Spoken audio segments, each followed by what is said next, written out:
In the second part of this lecture devoted to modeling the Lithosphere-Asthenosphere boundary, we will concentrate on mapping the LAB as a transition zone between fossil and present-day flow-related seismic anisotropy.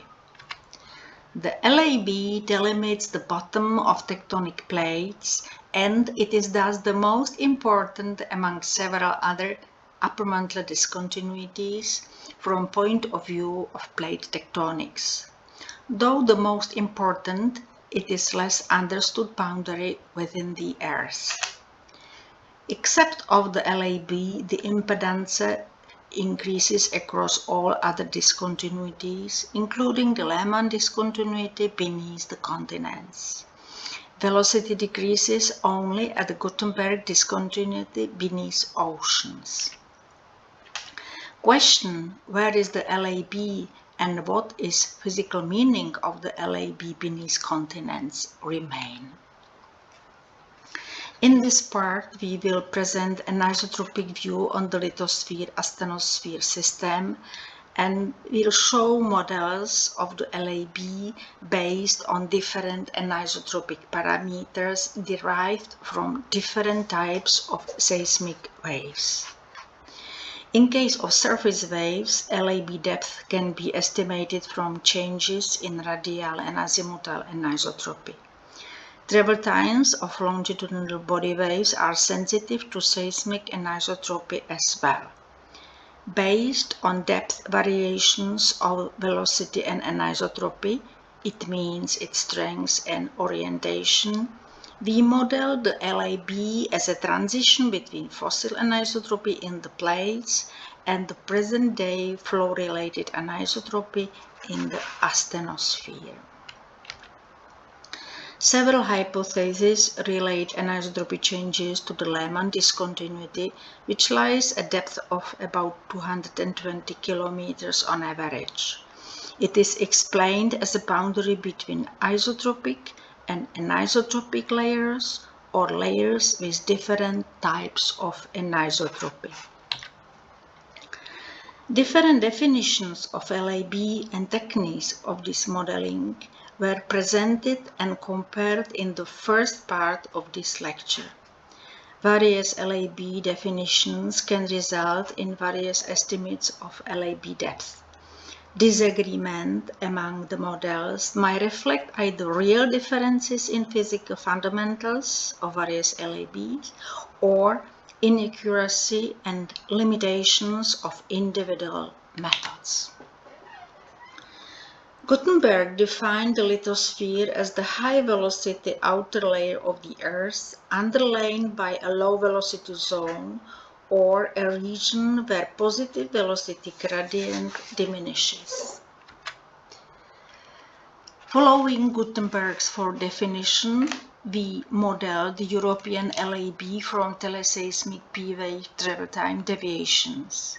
We decompose the relative residuals corrected for effects originating in the crust and in deep mantle paths into isotropic and anisotropic components.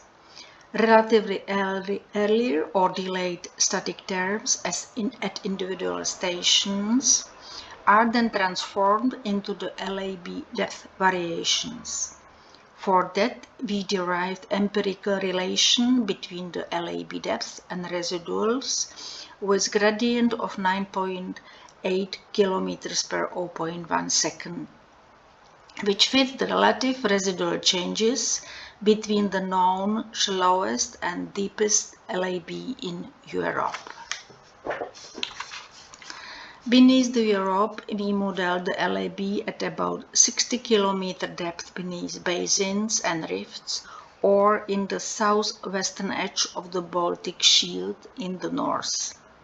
The LAB deepens to more than 200 km beneath the Alps, eastern part of Fennoscandia, or the western East European Craton.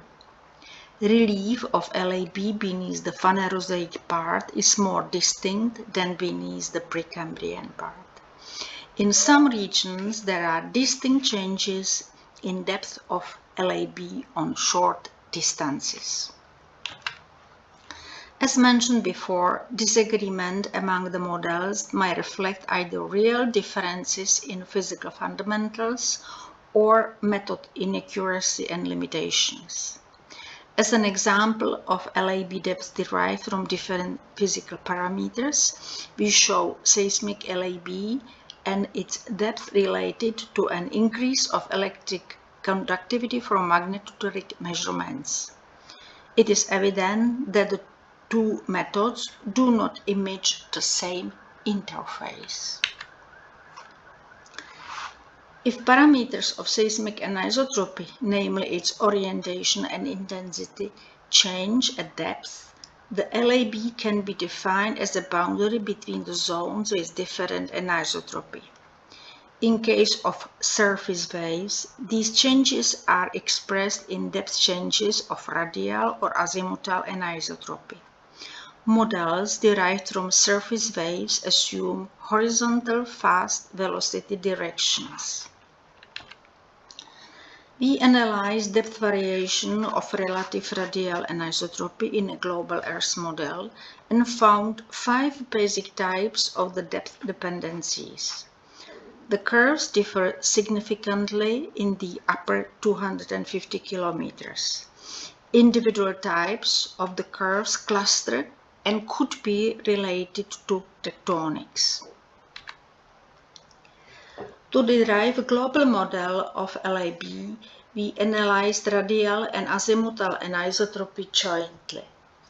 In the Precambrian regions with the thick crust, we associate the LAB depth with a change of azimuthal anisotropy and depth between minimum and maximum of relative radial anisotropy. In Phanerozoic regions, the LAB depth is related to changes in azimuthal anisotropy between the two local maxima of the radial anisotropy. In oceans, we link the LAB depth with change of azimuthal anisotropy around the depth of maximum of the radial anisotropy. In this model, the LAB lies at 200 or 250 km beneath Precambrian regions, at about 100 kilometers in Phanerozoic parts of continents, and at 30 to 70 kilometers in oceans on average. Seismic anisotropy affects propagation of all types of waves, including the teleseismic P waves. Exploration of seismic anisotropy of the continental lithosphere, based on joint inversion of body wave anisotropic parameters, revealed that the plate is a mosaic of amalgamated fragments of microplates with their own fossil fabrics. The anisotropy of individual domains of mantle lithosphere is approximated by hexagonal symmetry with inclined symmetry axes, either with the B, slow, or A, fast symmetry axes. Seismic definition of LAB assumes a velocity decrease or a change of seismic anisotropy, but assumes in general horizontal orientation of anisotropy in the lithosphere. Considering inclined orientation of anisotropy in the lithosphere and subhorizontal orientation in the asthenosphere increases velocity contrast across the LAB. The inclination of anisotropy in the lithosphere is important for explanation the velocity contrast 0.6 km per second across the LAB required in the empirical relation of the LAB depth variations. In peridotites, the most abundant material in the upper mantle, velocity variations due to anisotropy are larger than variations due to the rock composition. Assuming mantle composition according to the mantle xenoliths, the lithosphere with foliation dipping at 45 degrees and sublithospheric mantle with horizontal lineation, then for teleseismic P waves, we estimate the velocity contrast across the LAB at 0.65 km per second, which is the value almost identical with that derived in the empirical relation. Large-scale anisotropy due to lattice-preferent orientation is strong enough to compete with velocity variations caused by temperature and/or compositional heterogeneities. In the next, we will show examples of regional models of LAB in Europe and will concentrate on distinct features of its relief, among which belongs thick lithosphere east of the Trans-European suture zone, large undulation west of Trans-European suture zone, sharp steps in or along domain boundaries, thickening, coarsening, and transition zones with wedge-like structure. The most distinct step in LAB depth is beneath the northwestern end of Trans-European suture zone across the Thor and Sorgenfrey-Tessayer zones. There we see sharply bounded domains of mantle lithosphere separated by steep suture zones. The domains have different thickness and their own fossil fabrics. If we look further to the northeast, along a profile through P-wave tomography of the Baltic Shield, we see the sharp boundary of the shield in the southwest and the LAB shallowing towards the northeast. The sharp step in LAB around the northwest part of the Trans-European suture zone was modeled also in our global model of LAB from surface waves and isotropic parameters. LAB depths are shown by circles plotted in the LAB map from P-wave residuals, upper left. Also, standard P-wave teleseismic tomography, upper right, shows deep and narrow boundary between areas of contrasting upper mantle P-wave velocity structure, representing the southwestern edge of the thick shield lithosphere. Similarly, a model with an abrupt change in LAB depth between southern Norway and Sweden is preferred in the integrated geophysical modeling, lower left. Further along the Tessayer-Tornquist zone towards the middle of the European plate, the LAB model shows also significant change in the lithosphere thickness, but structure is different. Contrary to significant changes of anisotropic fabric of the mantle lithosphere further to northwest, there is no signal of anisotropy changes neither in the P waves, in the P spheres, nor in the shear wave splitting across the Tessayer-Tornquist zone, central Trans-European suture zone. The P-wave tomography suggests wedge-like penetration of the Precambrian East European craton into the Phanerozoic mantle, or that the younger lithosphere overthrust the craton. The S-receiver functions model the cratonic LAB at depth 250 to 300 kilometers, even further to southwest of the Tessayer-Tornquist zones, at least up to the Bohemian Massif, upper right. Here we show two profiles across the lithosphere around contact of the Proterozoic and Archean domains in northern Fennoscandia. The LAB is relatively flat in the Precambrian Europe. Cross-section A cuts the contact of the two Precambrian domains in the south-central Finland. Cross-section B runs in the northern part of the Archean Fennoscandia across the Baltic Botnia megashear zone. Different methods of mapping the LAB and lithosphere structure, namely the joint P and S wave anisotropy study, lower left, standard tomography, top, or surface wave inversion, lower right, Image the wedge-like structure of the contacts, which is in the case of Southern Finland, case A, confirmed by alternating Proterozoic and Archean ages of mantle xenoliths. Combination of different methods limit number of potential models explaining the observations. Next few slides show some details of the LAB relief in Central Europe, particularly its thinning related to plumes beneath the French Massif Central and the Rhenish Massif, steps in LAB or LAB abdoming beneath blocks of Variscan massifs, and subductions in the Alps.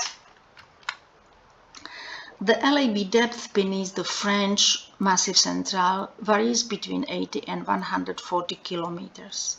The lithosphere is formed by three main blocks with different thickness and fabrics.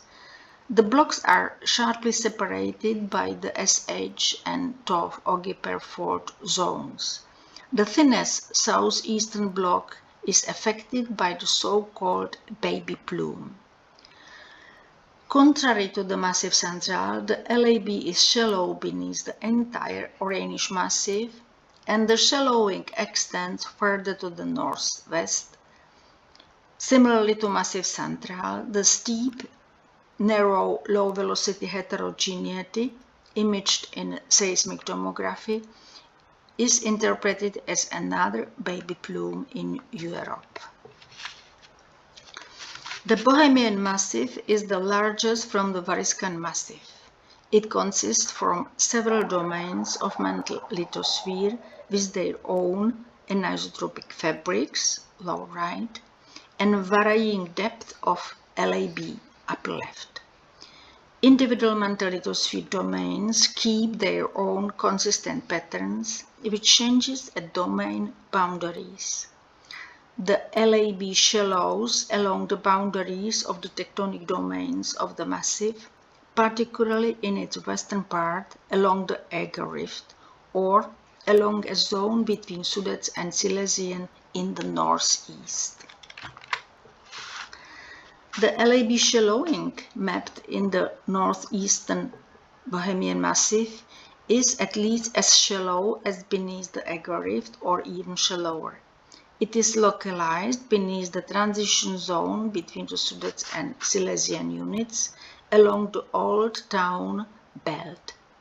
Beneath the Moldanubian part of the Bohemian Massif in the south, the LAB deepens to the level of about 130 kilometers, exceeding slightly the standard thickness of the continental lithosphere, which might reflect underthrusting of the Bruno-Visturian microplate from the east. Existence of a baby plume beneath the Bohemian Massif, similar to those beneath the Massif Central or Rhenish Massif, was debated for a long time. However, hunting for a baby plume beneath the Bohemian Massif has not been successful. Instead of a narrow, subvertical, low-velocity body beneath the western end of the Eger Rift, we found several hundreds of kilometers long LAB abdoming.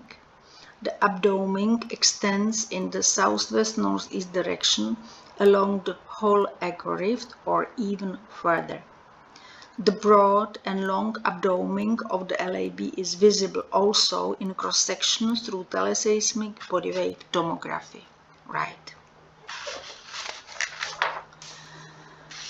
This slide presents a closer view on LAB variations in the Western Bohemian Massif around the Tepla-Barandian unit, the core of the massif. LAB depth changes relate to boundaries of the lithosphere domains. They are marked in light to white colors in the cross-sections. Notice the shift of the mantle lithosphere boundaries relative to the boundaries of the corresponding crustal parts. Roots of the Alps represent the dominant feature in the LAB relief in the Phanerozoic part of Europe.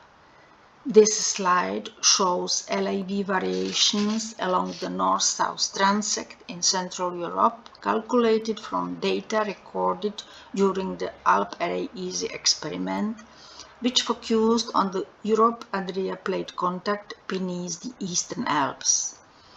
Processing new data allows finer mapping of the LAB deepening beneath Moldanomian part of the Bohemian Massif towards the Alps and marks the northwards dip of the Adriatic plate top.